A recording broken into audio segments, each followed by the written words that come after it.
Hello and welcome to the Albion Obsessed podcast. We come to you today on the back of a pre-season victory against Reading. But before we dive into our post-match analysis, let's see who we're joined by today. We welcome back Joe. Joe, how are you feeling, my friend? Hello. Yeah, I'm good. Don't feel too great. But coming to the end of it now, I think. It seems to be quite a short-lived virus, whatever it is. It's not COVID, luckily. But yeah, I'm okay, mate. How are you? Yeah, I'm doing quite well, my friend. Might be worth, Joe, picking up your guitar, quickly popping across into a recording studio and just busting out one of the best blues albums that's ever happened. Because we all know that you listen to any blues music, it's all gravelly and blah, blah, blah. So, if you wanted to do that, go for it. Because I know you're a very talented guitarist. So just, I think you could try. Shucks. We also welcome back Dan.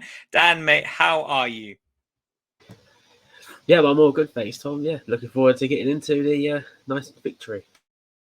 Let's do it then. Let's do it.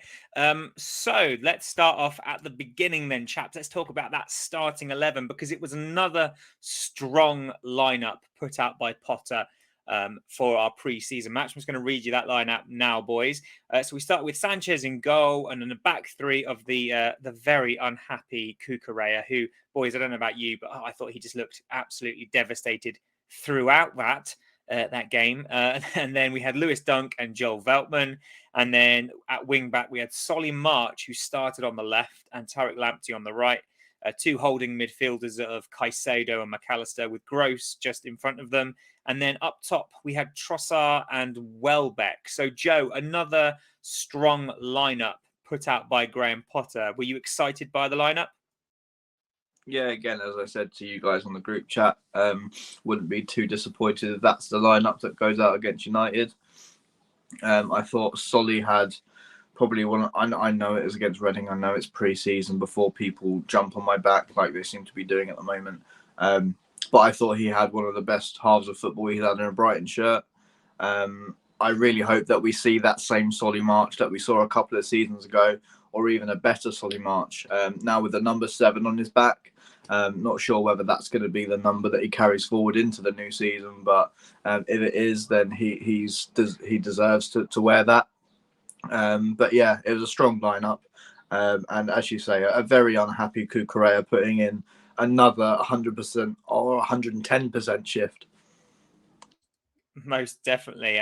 Dan, do you take much stock in these new kit numbers? We saw Solly March with wearing number 7, Mwepu at number 8, and Enciso was wearing 20. But I'm pretty sure when we signed him, they said that he was going to wear 19. Can we take much stock in these kit numbers, or is it just there's your shirt, that's what you're wearing today? I think for players that are going to change, it probably is going to change. But for what they got now, I wouldn't have thought there would be anything just in case we might have a new signing. If we do make a new signing, could take one of the other numbers and that would have to change in that. And yeah, I remember seeing something about Enciso wearing 19 and obviously given 20. So I'm not sure we can take much stock into what the kit numbers are right now. But yeah, it's just basically given a number. There you go. Tell you what, boys, if it is SM7 season, I'm here for it because we'll talk about it a bit later. But what a pre-season Solly March is having. As I say, we'll talk about him in a little while. So the first half started, and Joe, from the off, Brighton were absolutely dominant. Reading couldn't get a sniff of the ball. I put it in the group chat. I don't even know if Reading had turned up. They just couldn't get hold of the ball. Caicedo controlled the midfield. So what did you make of that sort of early 10, 15 minutes where Reading just could not get a sniff? It's definitely something you would expect. I know they're a week ahead of us in their pre-season prep because I think the championship starts next Friday or next Saturday, one of the two. I was expecting maybe a little bit of a harder test, but then as well, you think where they finished last season, it is a club in a little bit of turmoil at the moment. Fans are not happy. You would expect a lot of fans to turn up for a game against a Premier League side, but the stadium looked completely empty. So I think it's going to be another one for Reading next year where they struggle, and you would expect us, obviously finishing 9th last year in the Premier League, to have that sort of dominance against it. I'm going to fall victim to what we fall victim to, but a team like Reading, please don't come at me. If that sounds arrogant, I'm sorry, but do you know what I mean? Like there's difference in the levels. You see the lineup we put out. It was, as I say, close to what I would expect on the first day in the Premier League. So yeah, as I say, it's to be expected. Yeah, there's certainly a golfing quality. I think that it would be disrespectful and untruthful not to acknowledge that. And I think that was very, very clear from the off. Reading seemed to sit back and they just let us have the ball, and we seemed to absolutely love it. Dan, we had so many early chances. Danny Welbeck, he was looking very well up for it, and he had a shot at the near post that I think it's Lumley saved very, very well. What have you made of Danny Welbeck's pre-season? I don't think he's actually scored yet, but he's certainly looking, as we've said in the group chat, very hench and looking really, really carrying that form on from the end of last season. Yeah, he's looking very good in this pre-season. Probably, maybe best he's ever looked. Maybe, but yeah, he's that first chance. When I saw it, I was like, wow, that's a pretty decent save. You know, they're literally right at the bottom of the corner. Lucky he had that. Any other time they probably would have went in. But yeah, I'm hoping he carries on this form going into the season, so we can start. Let's always talk about saying in case he's injured, and hoping that he can carry on, and they've hopefully, if the bid that came in for Maupay came in and obviously accepts it and he goes, at least then we'd have to worry about the extra space because Welbeck is basically fit for the rest of the season. Yeah, and just on that point, Joe, where do you think Welbeck comes in that pecking order of strikers? For me, he's got to be number one. Yeah, he's number one for me as well. The way he ended last season, I think he fully deserves to be leading our line. If he stays fit, obviously, we know his injury problems. He's had those injury problems since, I think, his Manchester United days. So that's no secret at all. But as we say, he's looking in really good shape. The performances he has put in pre-season, he's brought everyone into the game. He's leading the line perfectly. He's helping out the youngsters when they come in and play alongside him as well. I've no doubt that it's going to be so instrumental to the progression of the likes of Enciso, Sarmiento to be learning off of Danny Welbeck on the training field. And what an example to have as well, because he's one of the most prolific England goal scorers as well, with his statistics playing for England. So we should be very excited that we've got a decent in shape Danny Welbeck going into next season. And as I say, all we can do is just hope that he stays fit. I'm about to say, Dan, I suppose that's the key, isn't it? Keeping Danny Welbeck fit, because if, as reported, that offer for Neal Maupay is accepted, that does leave us light in the striking department. So we need to keep Danny Welbeck fit, don't we, Dan? Yeah, he needs to keep that fitness up, keep it going. It's always unfortunate to see a player like Welbeck be injured for such a long time and have so much problems, because when he's on it. He's a brilliant player. You can see his quality. You see why Sir Alex Ferguson wanted him in that Man United squad, and then he started going away a bit when he started getting his injuries. But it is the key to keep him fit. If we do sell Neal Maupay and we don't bring a replacement in, he's going to be somebody we need to keep that fitness going.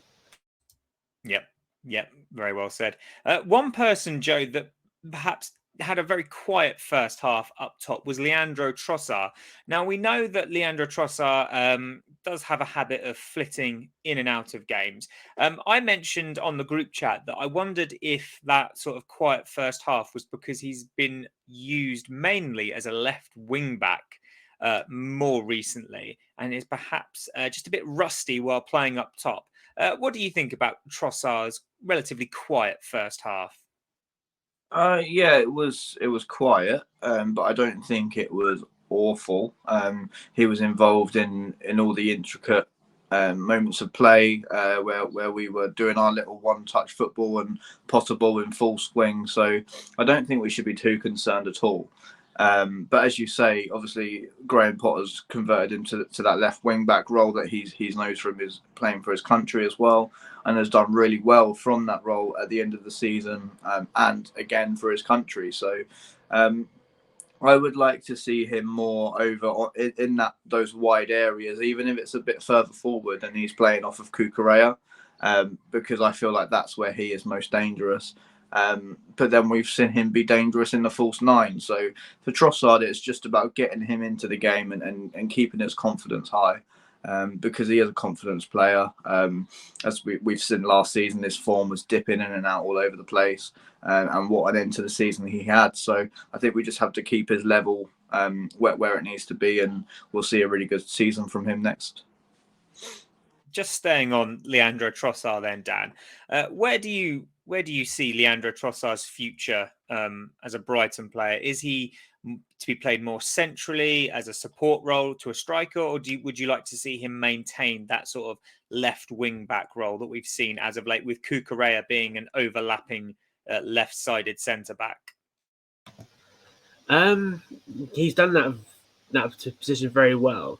That's the thing that Potter likes. He likes them to be basically fit where he can basically put them. I see him more as probably a more wide player, so probably maybe the left wing back role maybe could be the best position for him. Obviously, Graham knows all that. He wants to put him where he wants to put him. So it could be either. It could be, basically wherever Graham wants to put him, pretty much. What we've got, Tom, sorry, just before you go on to the next point, what we've got a squad full of people with incredible attitude, that they just want to play football no matter where Graham Potter puts them on the pitch, and we've got a manager that really trains versatility into players and makes them believe that they can play in a different role and help the team in a different way, even if things aren't going their way in their natural position, if you like. So I echo what you said yesterday on the group chat, Tom, about Solly March. He's probably saying to Graham, play me on the left, play me on the right, play me anywhere, and I will put a shift in. And that's what we see. It's really good. Yeah, and actually that's a perfect segue into the next point, Joe. Solly March, I mean, what a pre-season this lad has been having. He's definitely putting himself in the shop window for Graham Potter, because he's versatile. He can play on the left or the right. And the way I see it is he's basically saying to Graham Potter, you've got to start, mate. Joe, what did you make of his game yesterday? We'll talk about the goal in a little bit, but what did you make about that first half performance? Yeah, he was just sort of everywhere, really, wasn't he? And every time I looked at us going forwards, he was involved, whether he started the attack, whether he was setting people up or giving little layoffs. And as I said about our little intricate one-touch passing, he was instrumental in doing that. And as we say, for the whole pre-season, he's looked really sharp. And I'm so excited for him because he's got a lot of stick in the past.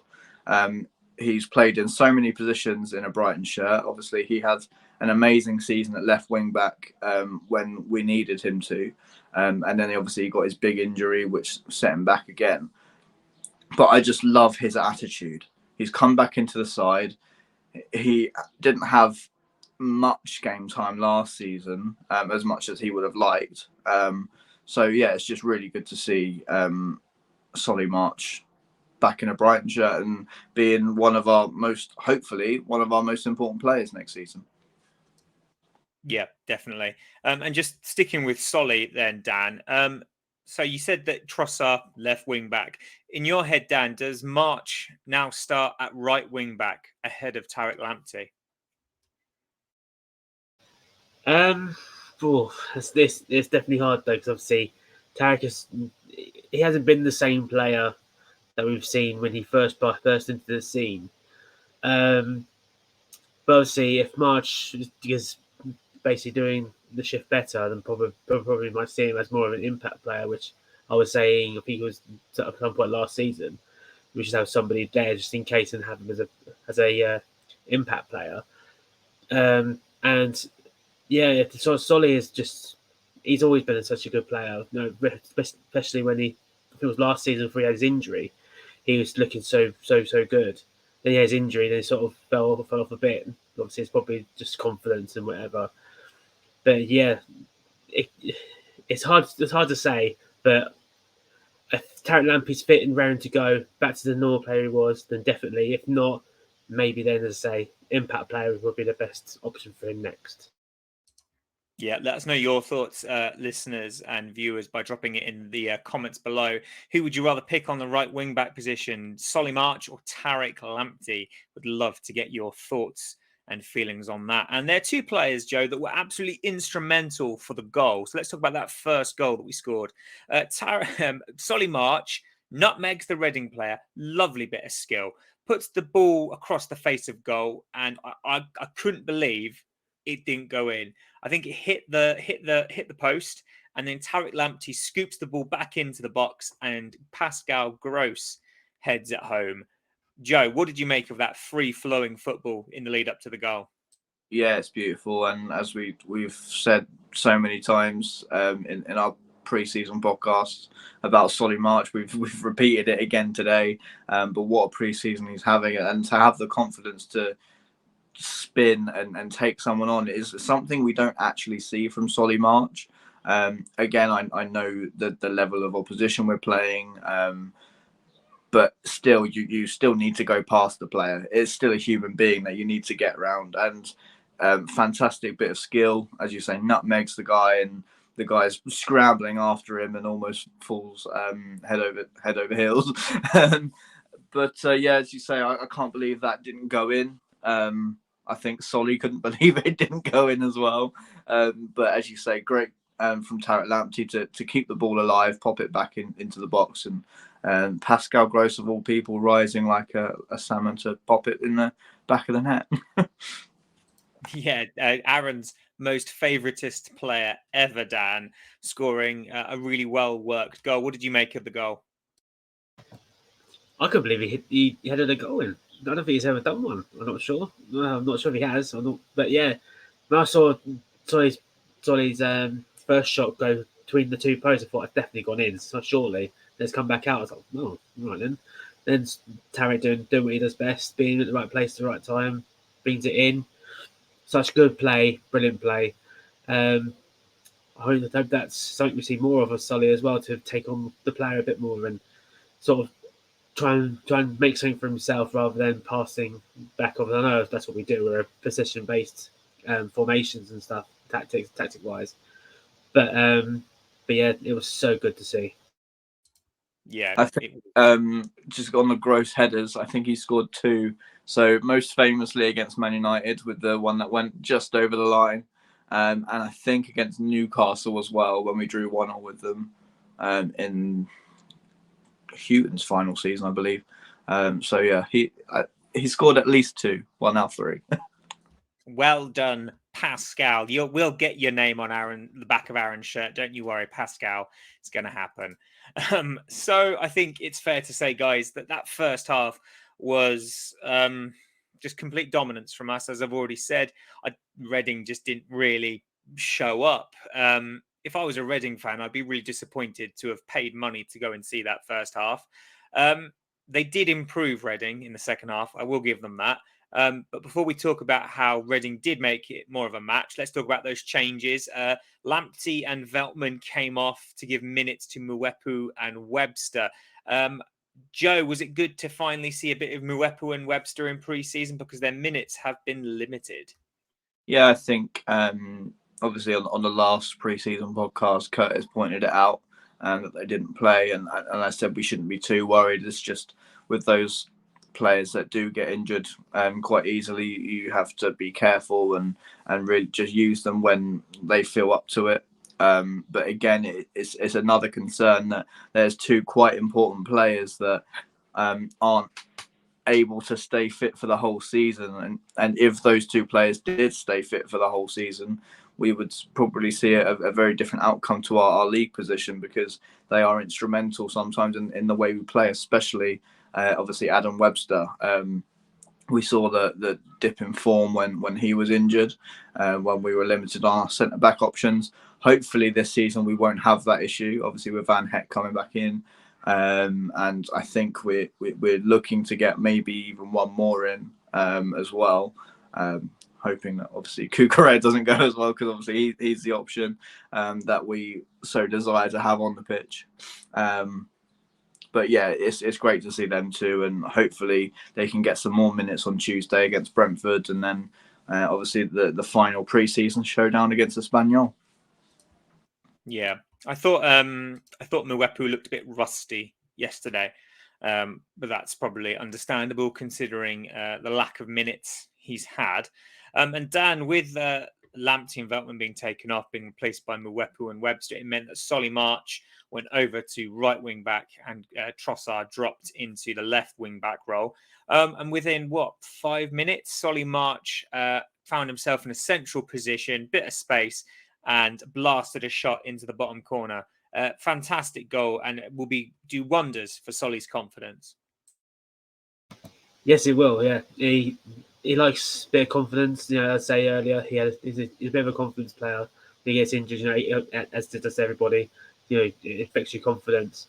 And it's great to see him doing so well in this pre-season, as he always pretty much has done.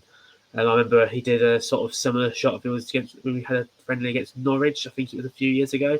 That was a beautiful one as well. I remember seeing it, and yeah, it's remarkable like March that we've had him for so long as well, that he's still improved and still able to be coming to our team, even when he was with the struggling in the Championship, to then now mid-table in the Premier League.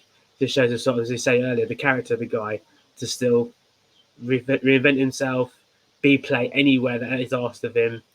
He's just amazing player that basically shouldn't leave at all.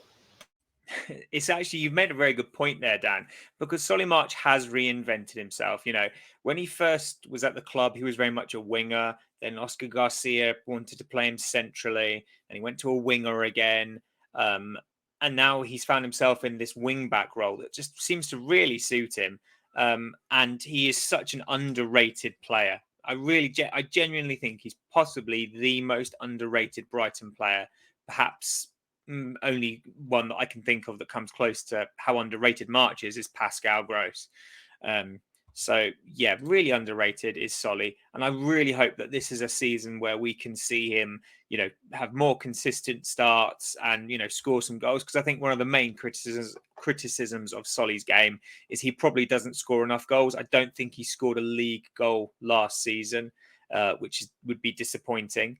I think that's a criticism that you can make of a lot of our squad, is that, you know, we're very reliant on a certain few players to score, and more goals need to come from other players across the pitch. So let's hope that this pre-season form follows Solly into the league, and, you know, he plays a blinder in the opening weekend against Manchester United.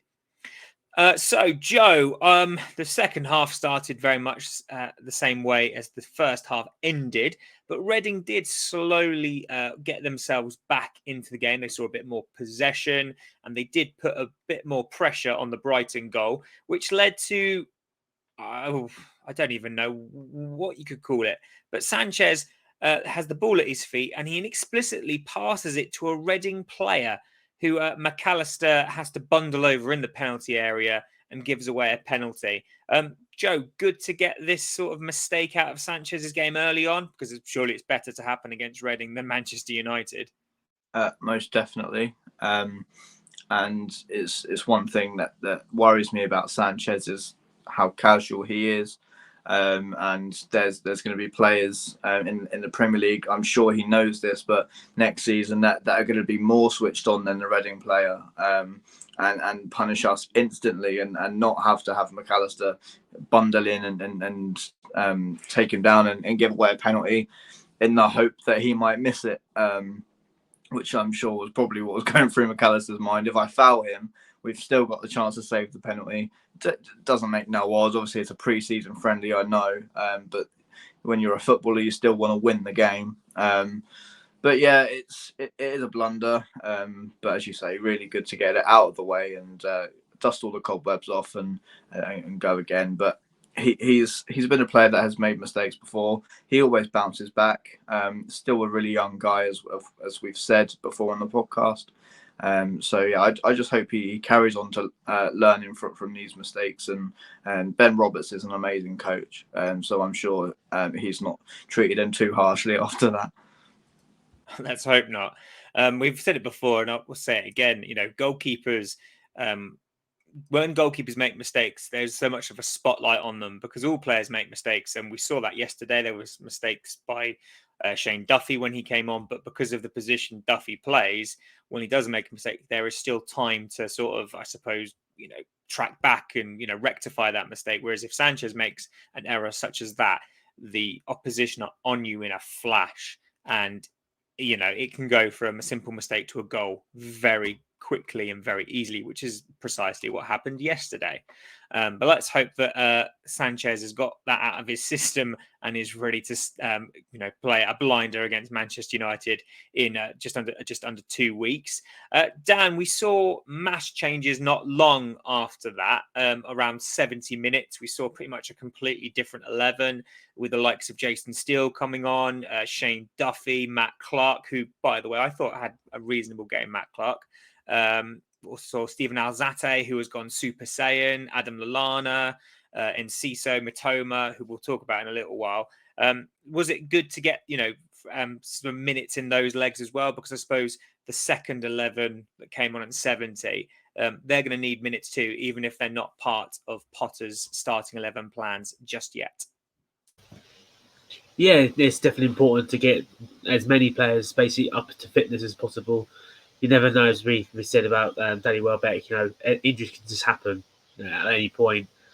If we just thought one player doesn't need it as much as we think, the other player that obviously his position, when someone comes injured, the other player isn't up to the same standard. So we need to have everybody to sort of the same, nearly the same sort of wavelength with each other, the sort of same sort of minutes as each other. But yeah, the same as that. I couldn't believe their change. Behind me, it seems to be a new trend. Everyone keeps doing that. Yeah, it's the classic blonde hair. Do you remember? Actually, you guys might not remember because you're young. Romania did it in the 1998 World Cup. They all dyed their hair blonde. So any of you, I say old fogies like me. I'm not old. I'm 33. But yeah, I remember vividly everyone doing that. So yeah, it was when I saw him, I was like, "Ooh, he's gone Super Saiyan." That's a reference to the television show Dragon Ball Z. Everyone. Back in my day, we watched little cartoons, and it was about blonde hair. I loved it. It's true. I did love it. It was awesome. And anyone who likes Dragon Ball Z there will be lying if they tell you that they didn't try and go Super Saiyan themselves. But anyway, less about Japanese anime and more about Brighton and Hove Albion, please. But let's keep it on Japan, actually. Let's talk about Mitoma. Mitoma came on, Joe, and he looked good. I thought he looked excellent. He was trying to get in behind. He looked pacey. He looked quick. Were you excited by what you saw of Mitoma yesterday? I'm always excited to see Mitoma. I called it on the last podcast. It's going to be his season, his breakthrough into the Premier League. And as I said before, I shared the Japanese fans' excitement to see him in a Brighton shirt finally, and to push on and to prove why we brought him to this football club. And he proved yesterday that he can be that explosive player that we've been missing. I've said so many times about the people that we've brought in. Sarmiento obviously has come through the under-23s, and Ciso, all of these players so exciting because they're just fearless youngsters that want to prove themselves in arguably the biggest league in the world. So yeah, I think we can be very excited by Mitoma, and as you say, yesterday, just rapid, honestly, so quick, and we've been missing that in this squad. Somebody that can just take us up the pitch within a few seconds and flip the game on its head. And obviously with 5 substitutions, these players will get their chance next season in the Premier League to make an impact. Because I've no doubt in my mind that there's going to be games where we're struggling. We need something different. That's going to be the moment where Graham's going to pull them to one side and say, this is your moment. Go and prove to us. exactly what you've been doing all along. And they seem amazing professionals again. that the club bring in good people, not just good players. So it's great to see, and the future of our club is in good stead. Yeah, I couldn't agree more. And we spoke to Japanese fan Leo yesterday before the game. And he echoed what you've just said. The Japanese fans are very excited that he's at our football club, and they're very excited to see him in the Premier League. So, guys, if you haven't already, go and check that little chat we did with Leo out, because it was just really interesting to talk about Japanese football culture, how things are similar, how things are different. But no, definitely well worth a watch. Sorry. And Dan, just really quickly about Mitoma. Have you been excited by what you've seen in this preseason? Do you share Joe's optimism for the season ahead for him? Yeah, I think he's going to be one of those players who are missing. We've always had this thing, as we said, about counter-attacking and pace, and we've always had this sort of little thing because, we need a bit of pace, and finally getting some, and he does look fairly good in the games that I've seen of him as well. Even when he was at USG, seemed a very decent player, and I think, I share Joe's optimism. I think he could be a breakout year for him.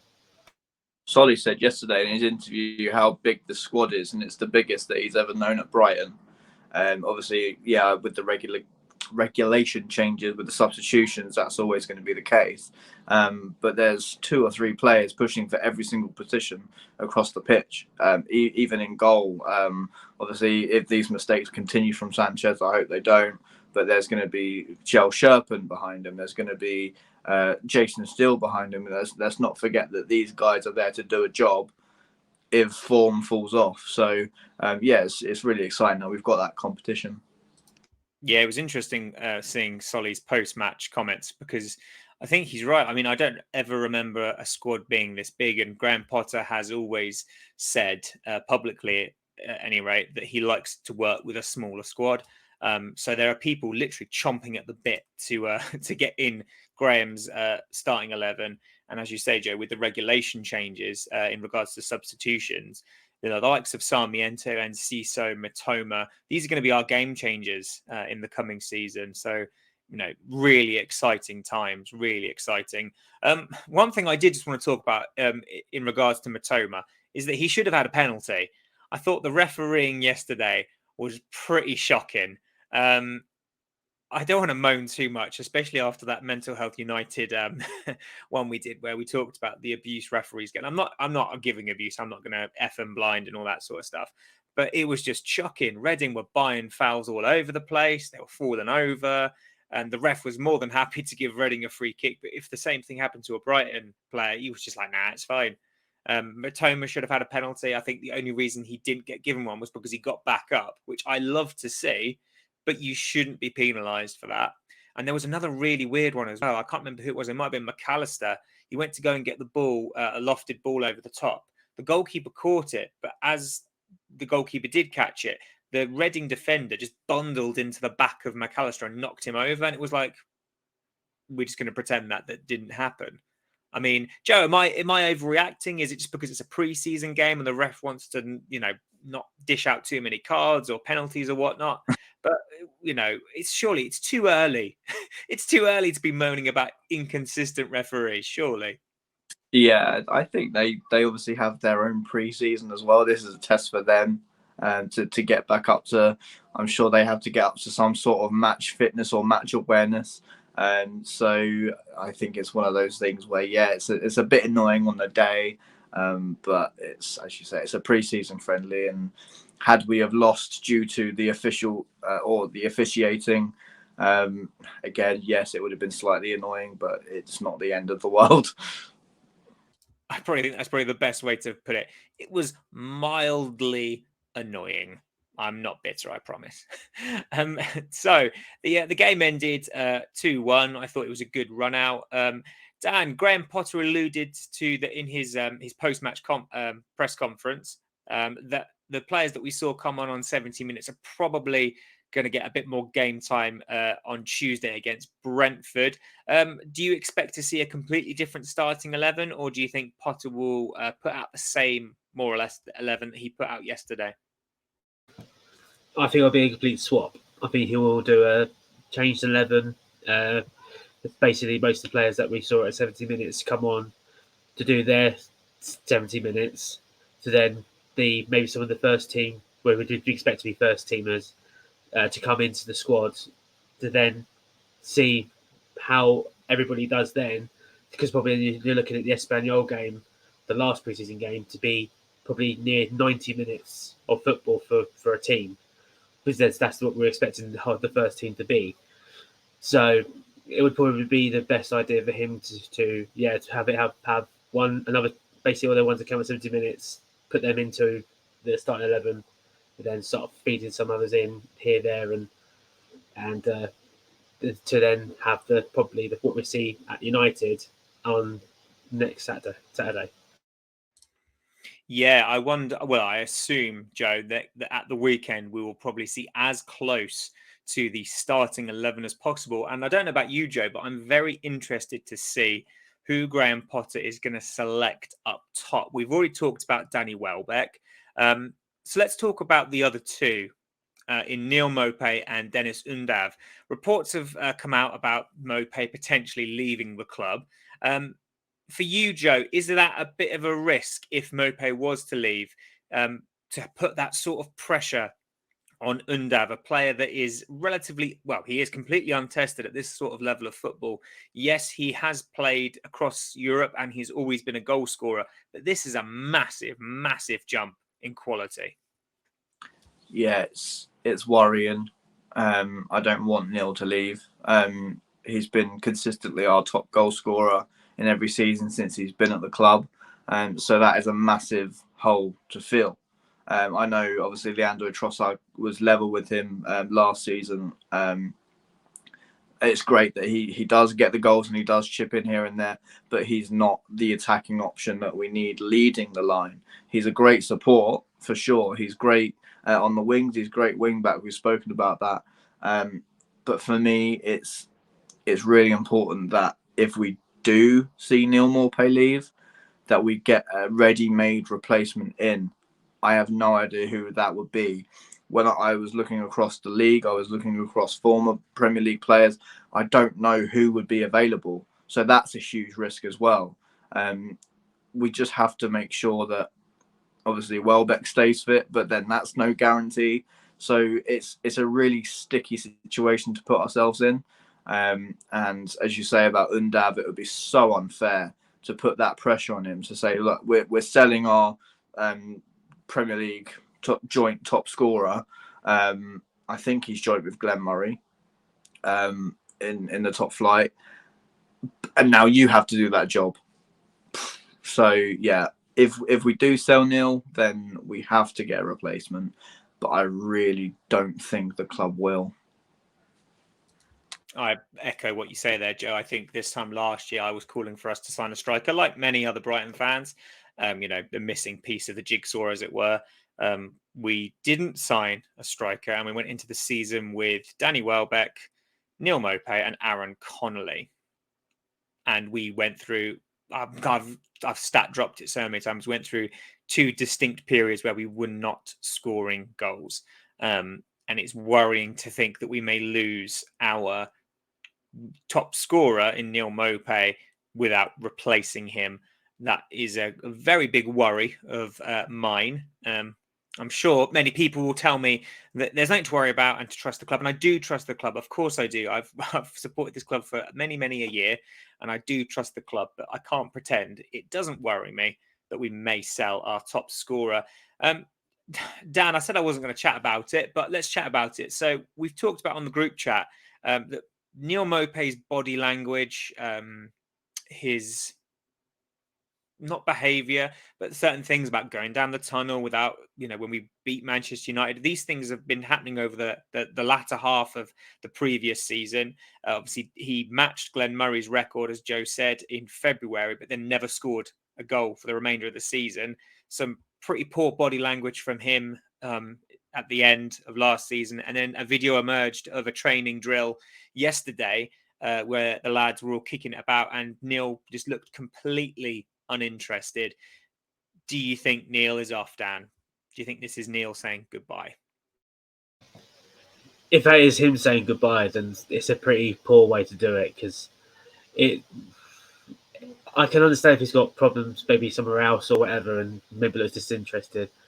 But to do it in front of, I think he's doing it in front of, I think it was some young players there, was younger than him. Maybe you should think he should set more example. Maybe not to sort of have this sort of attitude towards, just at least try and do something to sort of. But if it is the end, it's a pretty poor way of doing it. I really wanted him to beat Murray's record, because I know people had the same attitude with him. They did like with Ashley Barnes and that. So I either loved him or hated him or whatever. I remember once in a game where Graham Potter brought on Lacardia for about like 20 minutes or whatever, and brought him off. And then she saw that I literally said, I said on Twitter, you see the reason why Neal Maupay is important, because Lacardia was basically just like a lost puppy out there, just because he basically doesn't know what he's meant to be doing.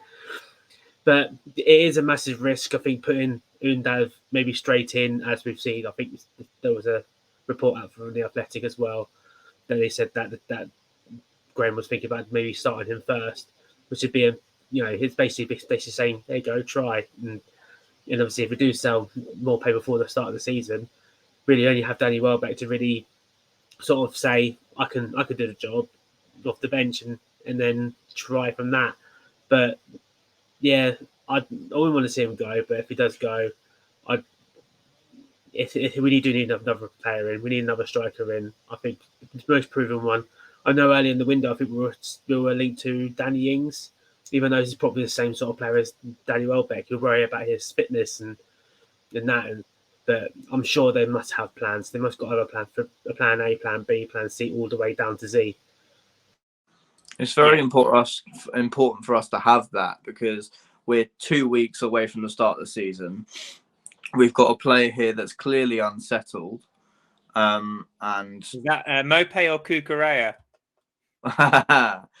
Well, if Cucurella was acting like this, then Fabrizio Romano would have every ground in the world to be tweeting what he's tweeting. But that's a different conversation. We've got a human being here that clearly isn't in the right headspace, clearly isn't very happy where he is. So we as a club would be wrong to stand in the way of him going on to his next adventure. But it's very important that we get this sorted very quickly, because we've got a Premier League season to be preparing for. We've got 2 weeks, and I can't believe I'm saying that. We've got 2 weeks until we kick off against Manchester United. And as you say, we go into that first week with Danny Welbeck. Yeah, he's looking great, don't get me wrong. And Undav, I'm a bit worried. But then, I'm trying to keep it on the down low, because as you said, Tom, I trust the club. I have done for many, many years. But it's our right as supporters to be worried about this situation. Last thing I want to say on Neal Maupay is that I just hope that he's okay on a human level. I just hope that he's in an okay place and is getting any support that he might need to go on to his next adventure and to be happy and to get playing the football that we know he can play again, because he's been so important for us. And if he does go, I wish him all the best. Most definitely, as do we all. I've gone on record on this podcast many times, and I've said that Neal Maupay is so important to the way that Graham Potter wants to play. He's probably our second most talked about player after Big Dan Burn. But anyway, also, I just want to say, I didn't think we'd get a mention of one Dan Burn, Tom. Thank you very much. We need to start the counter for the season. And also, Jurgen Lacardia, Dan. Good mention of him as well. Yeah, well, there you go, guys. It's always good to remember the past, but it's always good to move forward into the future. Whatever happens with Neal Maupay, of course, we will keep you all updated, and we'll always welcome your thoughts and comments about the situation. So drop us some comments. Do you think Neal will? Do you think Neal will go? And if he does, who would you like to see him replaced with? For me, my money is still on Ben Brereton Diaz. I'm still Manchester going United. Manchester United are looking at an option of loaning Cristiano Ronaldo out. So No, okay. no, I'm not here for CR7 because I don't want to go off on one, but I will. Cristiano Ronaldo walks into a team and he makes that team about him. The reason we beat Manchester United the way we did is because we are a better team than Manchester United.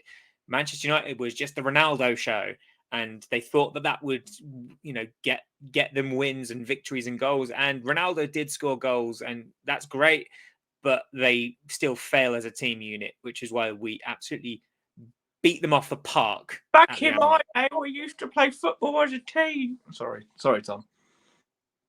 Dude, I'm like 33. Back in and as well, I don't want to hear the Amex go doing the Sue as well. That'd be awful. We are here for SM7, not CR7.